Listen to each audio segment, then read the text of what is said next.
Welcome to लक्ष्य education point.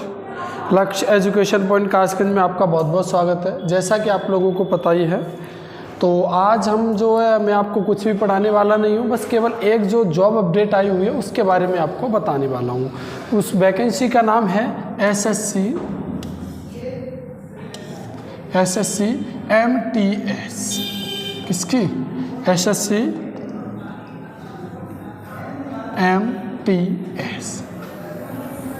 SSC MTS में जो वैकेंसी निकली हुई है उनके बारे में आज मैं आपको जो बताने वाला हूँ। अगर मैं बात कर लेता हूँ एसएससी MTS के बारे में, तो ये जो एसएससी MTS में जो है केवल आपको ज़्यादा एजुकेशन नहीं चाहिए, केवल आपकी 10th होना ही काफ़ी रहेगी आपके लिए।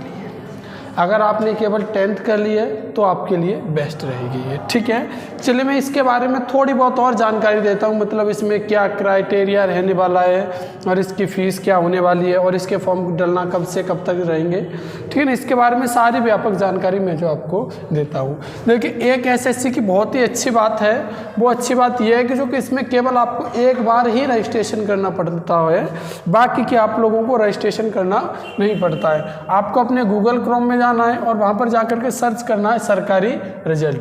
जैसे आप सरकारी रिजल्ट सर्च करेंगे, आप लोगों के सामने दिख रहा होगा सरकारी रिजल्ट, फर्स्ट लिंक पर क्लिक करेंगे तो आपको क्या है, अब आपको नीचे देखना है। देखिए यहाँ पर बहुत सारे से जॉब अपडेट आपको जो क्या मिल जाएंगी, पूरी जॉब अपडेट मिल जाएगी। यहाँ पर आपको साइड में जो दिखाई दे रहा होगा एसएससी MTS, अगर आपको यहाँ से भी नहीं दिखाई दे रहा तो ये दे रहा है लेटेस्ट जॉब में। जब आप जाएंगे तो इसमें थोड़ा सा नीचे देखेंगे एसएससी MTS ऑनलाइन फॉर्म।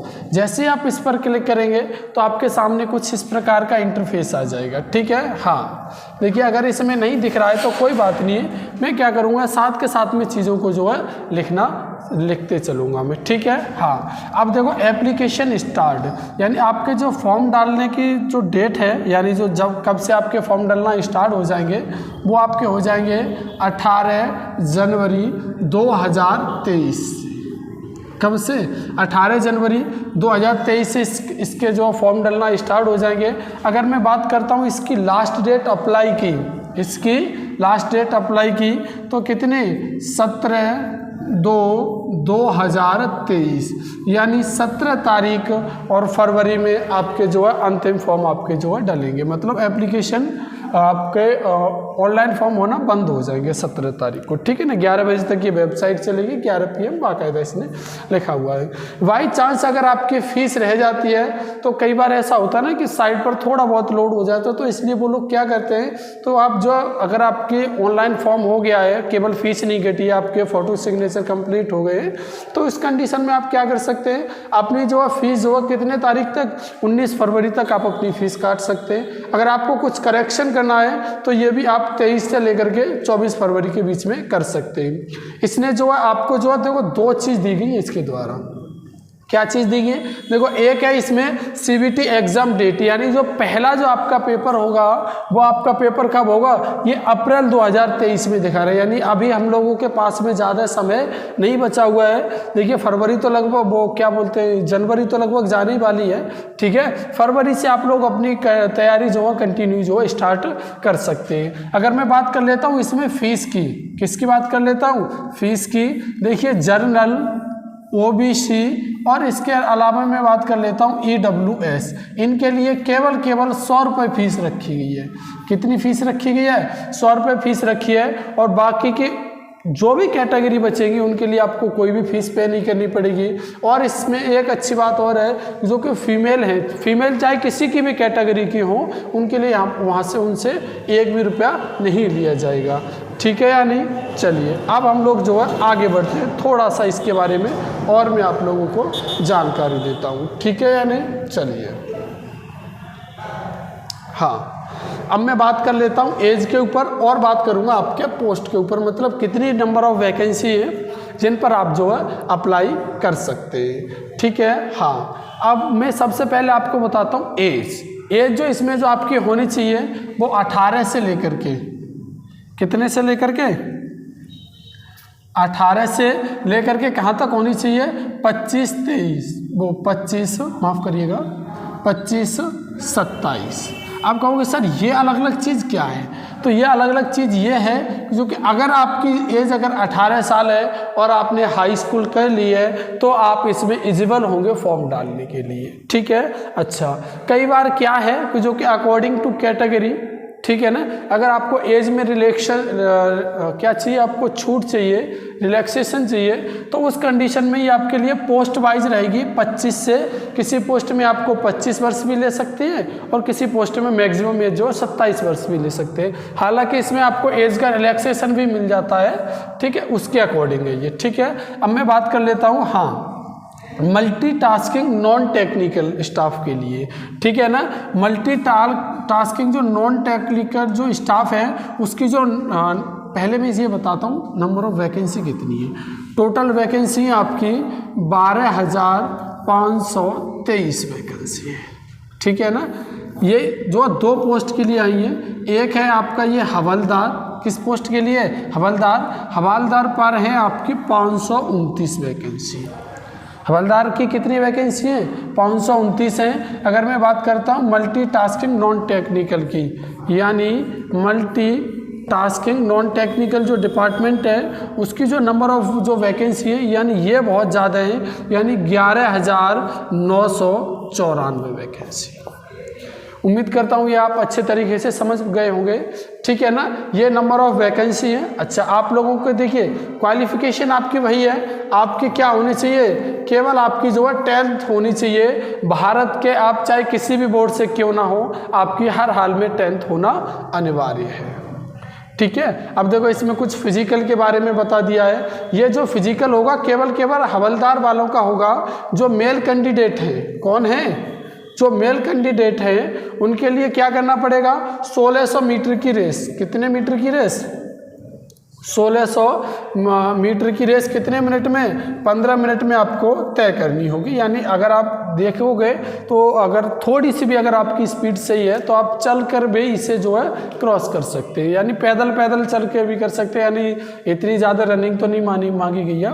अगर मैं बात कर लेता हूँ फीमेल की, तो फीमेल की जो 1 किलोमीटर जो कितने मिनट में, 20 मिनट्स में मांगी गई है। अगर जो लड़कियाँ हैं वो केवल इसे पैदल चल के क्रॉस करना चाहें तो वो पैदल चल के भी कर सकती है, ठीक है। चलिए अब मैं बात कर लेता हूँ चेस्ट के बारे में। जो मेल का जो चेस्ट होगा, नहीं, ये पहले मैं हाइट के बारे में बता देता हूँ, चेस्ट के बारे में भी तो बता ही दूंगा। देखो हाइट इसमें जो है, जैसे कई बार बच्चे बोलते हैं कि सर हमारी तो हाइट ही नहीं है, फोर्स लाइन में जा ही नहीं सकते हैं, तो उसके लिए इसमें जो हाइट जो है 157.5 सेंटीमीटर है और फीमेल की जो 152 सेंटीमीटर है, ठीक है। इसमें आपको और कुछ भी नहीं करना। चेस्ट आपका 81 से 86 के बीच में चेस्ट होना चाहिए, ठीक है। ये यहाँ तक कि आपको जानकारी उम्मीद करता हूँ ढंग से जो है, अच्छे ढंग से जो है समझ में आ गई होगी, ठीक है। अगर ये आपको जानकारी समझ में आ गई है तो यहाँ से लिख के दिखाई दे रहा ऑनलाइन फॉर्म, ये डायरेक्ट कर सकते हैं। कैसे करके डालना है तो ये वीडियो भी देख सकते हैं। इसके अलावा इसमें जो नोटिफिकेशन दिया गया है, जो कि इसमें क्या क्या कैटेगरी होने वाली है, देखिए जैसे कि एसएससी सीजीएल में परिवर्तन किया गया था, एसएससी सीएचएसएल में परिवर्तन किया गया था, वैसे ही एसएससी एमटीएस में भी कुछ परिवर्तन किए गए जो आपको हर हाल में जो है पता होनी चाहिए। देखिए मैं बताता हूँ, देखो एसएससी एमटीएस में क्या परिवर्तन किया गया है इसके बारे में बता देता हूं मैं, ठीक है। चलिए थोड़ा सा 1 सेकंड का मुझे समय दे दें, 1 सेकंड में मैं अपना जो नोटिफिकेशन जो है वो पूरा कंप्लीट जो है खोल लेता हूं मैं, ठीक है। हाँ चलिए देखिए, इस बार का जो इसने पैटर्न चेंज किया है, इसमें जो आपका जो पेपर जो 2 सेक्शन में होना है, कितने सेक्शन में होना है, 2 सेक्शन में इस बार का जो पेपर होना है। चलिए देखिए ये आपके सामने पूरा डिटेल है, इसके आप कर सकते हैं। देखिए जो फर्स्ट सेक्शन होगा आपके पेपर का एमटीएस का, उसमें जो मैथ्स और रीजनिंग, क्या चीज़, उसमें आपकी जो मैथ्स और रीजनिंग पूछी जाने वाली है, मैथ्स और रीजनिंग पूछी जाने वाली है। प्रत्येक क्वेश्चन जो है इसमें कितने नंबर का होगा, प्रत्येक क्वेश्चन इसमें 3 नंबर का होगा और जो नंबर ऑफ क्वेश्चन होंगे वो होंगे आपके 60। प्रत्येक क्वेश्चन 3 नंबर का है, ठीक है ना। कितने नंबर का है, 3 नंबर का। नंबर ऑफ क्वेश्चन इसमें माफ़ करिएगा 40 होंगे ये, क्योंकि 20 नंबर किसके, यानी 20 क्वेश्चन किसके पूछे जाएंगे, गणित के पूछे जाएंगे और 20 ही क्वेश्चन आपके रीजनिंग के पूछे जाएंगे, ठीक है ना। और प्रत्येक क्वेश्चन कितने नंबर का है, 3 नंबर का, तो ये हो जाएगा आपका 120 नंबर का। यानी ये रहा आपका फर्स्ट सेक्शन। फर्स्ट सेक्शन में क्या होगा, इसमें आपको 45 मिनट का जो है समय दिया जाएगा। देखिए लगभग समय भी हमें कहीं तक ठीक ठाक मिल रहा है। 40 क्वेश्चन करने के लिए 45 मिनट है, यानी 1 मिनट से भी ऊपर का भी समय मिल रहा है, तो आप इसे जो आराम से बना पाएंगे। और कुछ चीज़ें जैसे जो आपका फर्स्ट सेक्शन है, जो आपका फर्स्ट सेक्शन है, ये जो 45 मिनट में तो होगा, और ये केवल आपको क्वालिफाई कर दिया गया है। क्या कर दिया गया है?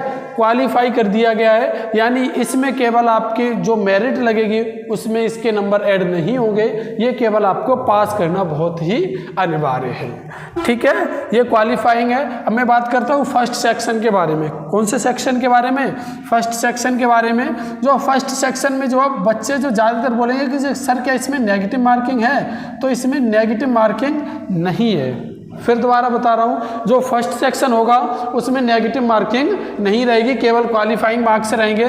40 क्वेश्चन आएंगे, 45 मिनट का समय मिलेगा, 120 नंबर के होंगे, इसमें आपकी नेगेटिव मार्किंग नहीं है। चलिए अब हम चलते हैं दूसरे की तरफ। दूसरा जो सेक्शन होगा उसमें आपका जीएस। देखिए अब तक बच्चे क्या कर रहे थे, बच्चे ये कर रहे थे जीएस में अगर उनका अगर लगभग जो है 80 to 90% तो बहुत हो जाएगा, ठीक है ना। अगर उनका 40 या 50% अगर जीएस में अगर स्कोर रहता तो बोलते हैं कि हाँ ठीक है, कहीं तक चीज़ें चल जाएंगी, ठीक है ना। यानी इसमें जो है क्या है, जीएस के 25 क्वेश्चन पूछे जाएंगे और 25 क्वेश्चन ही इंग्लिश के पूछे जाएंगे। यानी इस बार जो है जीएस का वेटेज थोड़ा सा आपका अप कर दिया गया है और इंग्लिश का भी वेटेज थोड़ा सा अप कर दिया गया है, ठीक है। सेम वही चीज़ 50 क्वेश्चन हो जाएंगे, 25 क्वेश्चन कितने हो जाएंगे, 50 क्वेश्चन हो जाएंगे। प्रत्येक क्वेश्चन 3 नंबर का होगा, तो आपका पूर्णांक कितने का हो जाएगा, ये पूर्णांक हो जाएगा आपका 150 नंबर का। अगर मैं बात कर लेता हूँ क्या दूसरे सेक्शन में आपकी नेगेटिव मार्किंग है, तो इसका जवाब है कि जो कि हाँ, इस वाले में जो नेगेटिव मार्किंग है वो है आपकी 1/3 की, यानी 1/3 की इसमें जो है नेगेटिव मार्किंग है। अगर मैं बात कर लेता हूँ समय के बारे में, किसके बारे में, समय के बारे में, सेम वही 45 मिनट दी गई है, ठीक है। तो ये क्या है, इस जो कट ऑफ जो आपकी निर्धारित की जाएगी वो केवल सेक्शन सेकंड वाले से कट ऑफ निर्धारित की जाएगी, यानी जो जीएस और इंग्लिश वाले से, यानी जिसकी जीएस इतनी अच्छी होगी और इंग्लिश थोड़ी सी अच्छी होगी, और ये तो केवल आपका क्वालिफाई है, आप जो है आराम से जो है क्रॉस जो है कर जाओगे, ठीक है। चलिए उम्मीद करता हूँ ये आपको बेहतरीन ढंग से समझ में आ गई होगी। अब मैं बात कर लेता हूँ इसके बारे में, कुछ सिलेबस भी वगैरह भी दिया गया है, ठीक है ना। ये पूरा मैथ्स का सिलेबस है। अगर मैथ्स के सिलेबस की तरफ जाना चाहोगे तो इसमें ज़्यादा कोई चेंजेशन नहीं हुआ है, हालांकि सेम वही चीज़ें हैं, नंबर सिस्टम के अलावा एलसीएम एचसीएफ वगैरह, फ्रैक्शन डेसिमल वगैरह, ठीक है ना। और ये फंडामेंटल अर्थमेटिक वैल्यू दे रखी है इसने, वर्ड मास वगैरह, percentage ratio, proportional time and work direct, ठीक है ना। चलिए यानी अनुपात समानुपात भी दिया गया है, इसमें ज़्यादा कुछ आपको लोड लेने की आपको आवश्यकता नहीं है। रीजनिंग के भी सेम वही सब्जेक्ट हैं, जीएस के भी देखिए सेम लगभग वही सब्जेक्ट है। अगर मैं बात कर लेता हूँ इंग्लिश लैंग्वेज के भी आपके जो है सेम जो है वही सब्जेक्ट है, यानी आपको और ज़्यादा कुछ लोड लेने की आपको आवश्यकता नहीं है, ठीक है। तो उम्मीद करता हूँ जो मैंने आपको जानकारी दी है आपको बेहतरीन ढंग से समझ में आ गई होगी। और इसके अलावा मैं आपको कुछ सूचना और देना चाहता हूँ। क्या देना चाहता हूँ? कुछ सूचना और देना चाहता हूँ, तो वो जो आपको पता होनी चाहिए। देखिए लक्ष्य एजुकेशन पॉइंट नाम सुना ही होगा, क्योंकि हमारा नाम ही काफ़ी है लक्ष्य एजुकेशन पॉइंट का, ठीक है। हाँ देखिए लक्ष्य एजुकेशन जो पॉइंट है यहाँ पर जो ऑफलाइन पर, किस पर, ऑफलाइन में हम लोगों ने जो बैचेज, एक जो न्यू बैचेज जो स्टार्ट हो गए हैं आज से, कब से, आज से इसका जो है न्यू बैच स्टार्ट हो गया है 10 बजे से। कहाँ से? 10 बजे से। जैसा कि आपको मालूम है 10 से कहाँ तक, 1 बजे तक। कितने बजे तक? 1 बजे तक। इसके क्या चलने वाले हैं, ये बैच की टाइमिंग है 10 बजे से आपका जो बैच जो है आज से जो स्टार्ट हो गया है। और जो लोग इच्छुक हैं चाहते हैं जो कि ऑफलाइन पढ़ना, वो लोग जो ऑफलाइन भी पढ़ सकते हैं। इसके अलावा मैं कोशिश करूंगा आपको कंटिन्यू क्लासेस देने के लिए। तो चलिए आज के लिए बस हम लोग इतना ही रखते हैं। अब कब मिलते हैं? कल मिलते हैं। हालांकि मैं अभी कुछ टाइम में CI एंड SI ये वाला जो चैप्टर है ना, क्या है आपका SI एंड CI आप लोगों को फ्री ऑफ कॉस्ट, कैसा SI एंड CI आप लोगों को फ्री ऑफ कॉस्ट करवाने वाला हूं कुछ टाइम में ही। देखिए कोशिश रही तो मैं आपको वीडियो भी दे दूंगा, अगर वीडियो नहीं पहुंची तो लाइव आकर के मैं आपको तुरंत के तुरंत क्लियर कर दूंगा। देखिए अब तक आपने पढ़ा होगा CI SI, मैं इसलिए मना नहीं कर रहा, ठीक है ना। एग्जाम में भी इसका बहुत ज़्यादा महत्व है, ठीक है ना। इसके यहाँ से 3 से 4 प्रश्न बनते रहते हैं हर एग्जाम में, ठीक है ना। 3 प्रश्न तो कम से कम है। तो देखो अब तक जो कंपाउंड इंटरेस्ट और सिंपल इंटरेस्ट है, कितने तरीके बन सकते हैं इसको सॉल्व करने के, वो सारे तरीके जो मैं अगली वीडियो में डिस्कस करने वाला हूँ। तो तब तक के लिए बस अपना ध्यान रखिए। तो अब हम लोग जो कब मिलते हैं, कल मिलते हैं।